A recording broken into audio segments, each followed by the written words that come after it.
Coming to the second part of it, that is, heritage erosion has seen one as the greatest problem that undermines the socio-environmental stability and sustainability of India. To what extent it is serious and what suggestions can be made for its management? Basically, the underlying theme of this question has been that if we are losing our heritage, then that goes on to undermine the socio-economic stability of the country as well as the environmental stability of the country, and that goes on to affect the sustainability of the country from socio-economic angles as well as environmental angles. So the answer direction has to be discussed. What is meant by heritage erosion? Heritage erosion refers to the degradation, defacing and the crumbling of the sculptures, architectural pieces, stealth and duplication of paintings. That means you're going to make a prototype of a painting, that is stealth and duplication of the paintings. Now this is what has happened. 90% of the almost as per some of these reports from the government, almost 90% of the original paintings of India has been stolen away from India, and the duplicates paintings are in India. A variety of art forms have again been stolen from the country. The defacing of their monuments and the replacement by land use changes.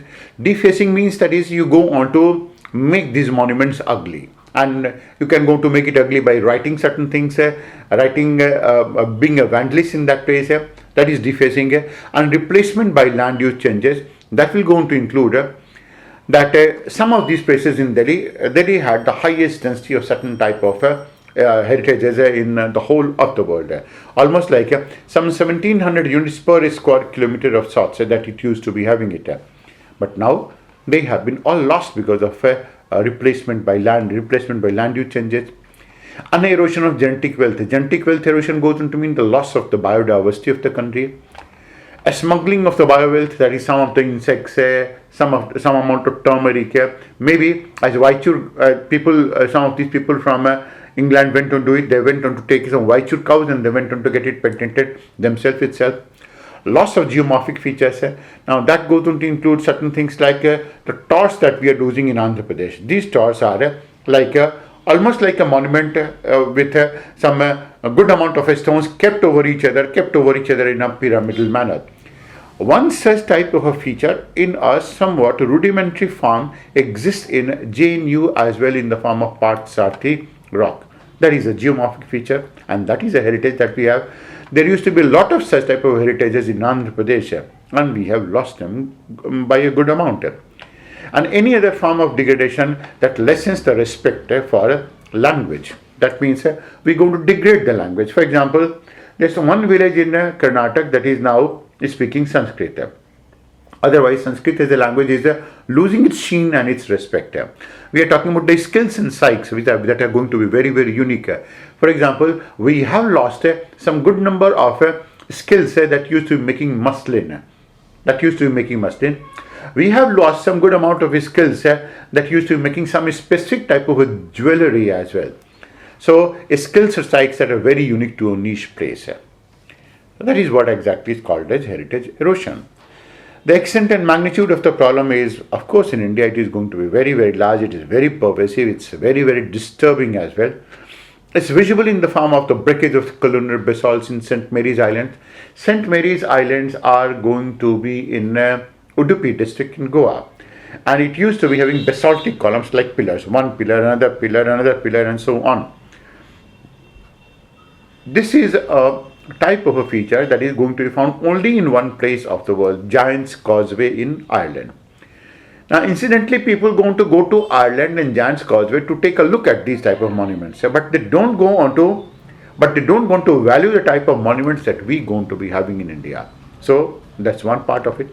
Pilferage of dinosaur eggs from Dahod, as we talked about once again, and use of torch for granite mining, that is going to be another part of it. And as many examples as one can go on to pick it up. We are not picking up any cultural example because that is going to be in any case very, very easy to understand. That is the cultural heritage that is in the form of loss of painting, loss of artifacts, loss of sculptures, and maybe the crumbling of these structures are a part of it. How does it affect the socio-environmental stability and sustainability? Social stability and how it is determined. One of them is loss of iconography resulting in loss of symbol of identity. It's like if there was a statue of Rana Pratap and if that iconography is lost, then that goes on to mean my loss of identity because it was a symbol of my identity. Second is apathy induced disenchantment from the symbols of history.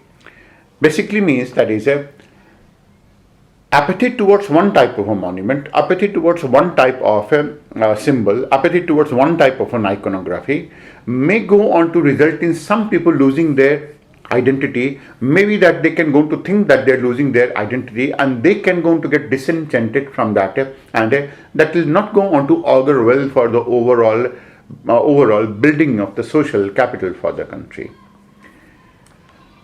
It also reflects the loss of values, loss of morality, and reflects apathy of the people. That is a loss of any one of them. Either loss of value, loss of morality, and loss of apathy. Any one of them is ultimately responsible for some degree of a social instability that can go to creep in the moment people start looking for their iconography. In this case, pilferage of icon and vandalism will go on to accompany that type of a gloom. For example, there is a group that does go on to feel such type of a gloom and they do go on to feel that all of these things have been taken away by the colonial powers. For example, there has been some amount of a hue and cry over why is it that the British went on to take Kohinoor away from India.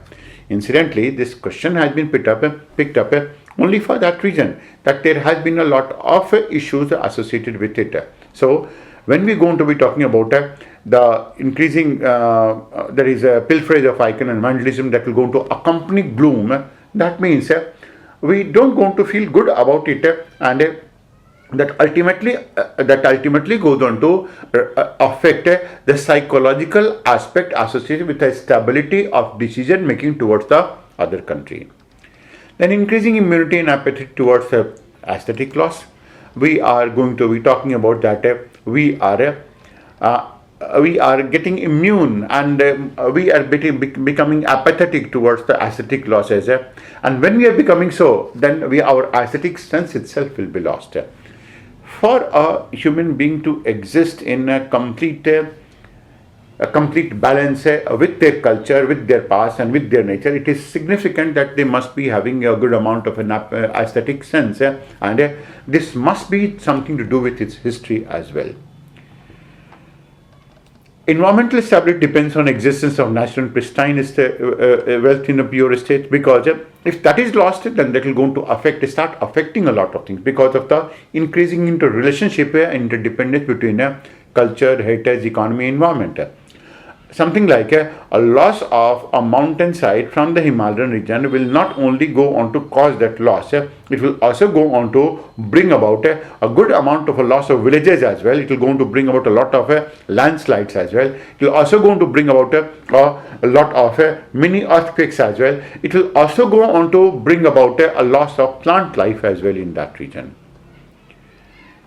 Also depends on environmental awareness, the degree of environmental awareness, the type of environmental awareness that the people in Rajasthan going to be having it. For example, in some places like that of Bishnu is that degree of environmental awareness goes on to be matched only by some people like the other people from Kumaon region, that is who were involved in Chipko Andolan, or some people who have been in Sukhumajri as well. So some degree of environmental awareness had been existing. Now this type of environmental awareness determines the stability of the environment, because when you're going to be having such an environmental awareness, then you'll never go on to allow certain things to be wasted at all, as has been shown by the Chipko women as well. Preservation of local wisdom had been in the form of, let's say, some people have preserved it in some places. And when we're going to be talking about some people have preserved it, that means how exactly johars can be made. And in Nagaland, you will go on to find that the people go on to join one bamboo with another bamboo with another bamboo, and they will go to allow water to be passing through that region as well. This is going to be another component of it. So they will go on to bring water from the mountains region in this manner. Now we have to construct certain type of pipes for that purpose. So environmental stability depends on inability to change the mindset of the people. That means towards the environment, because some people do go on to take a certain type of environmental mindset as for granted. That means they do go to say that environment in any case has to be getting itself degraded. These things don't go on to augur well for the environmental stability of the country, because if the country goes on to lose its environment, it ultimately goes on to come back to it itself. So what can be the suggestions that can be given? One of them is separation of heritage in administrative form, create a separate ministry, because the heritage will go on to include not only part of culture. Culture is one part of it, but there are other components that are not included as part of Ministry of Earth Sciences. That is not included as part of Ministry of Science and Technology. So picking some of them that can go on to be created something different, that is a heritage ministry as well, a heritage department as well, which may go on to function under either education department or any one of them. Curriculum modification, that is inclusion of heritage as an asset in the school, and then open departments of heritage management on the lines of what exactly is going to be in Ahmedabad University. That is how is it that heritage can go on to be managed?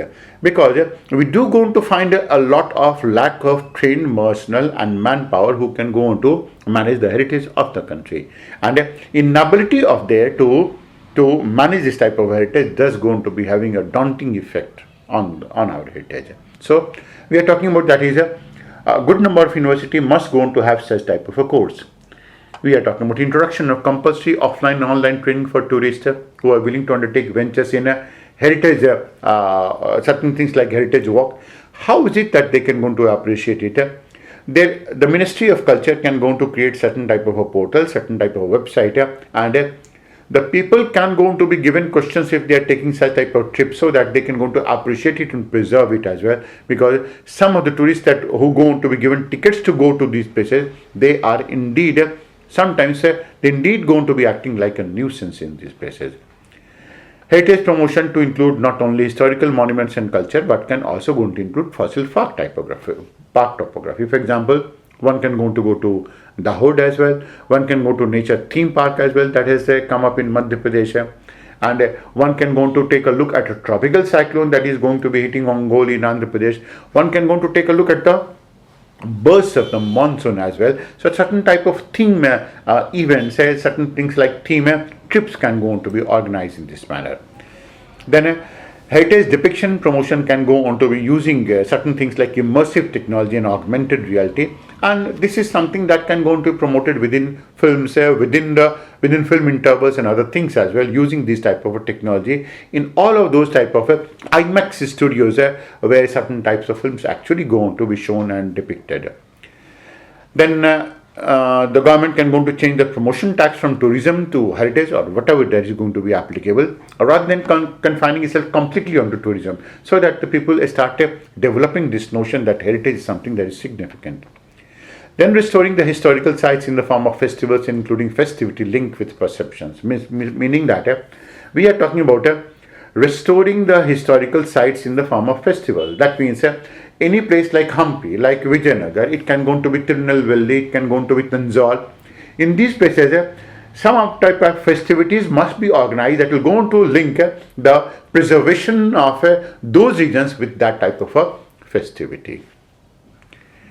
Lastly, reclassify heritage and announce awards to people with exceptional heritage sense. Not everyone goes on to be having it. Some people are really passionate about heritage, and that's how they are going to be taking some type of a clue about it. Some people who are trained in certain subjects like museology, they are the one who go on to be best suited for that.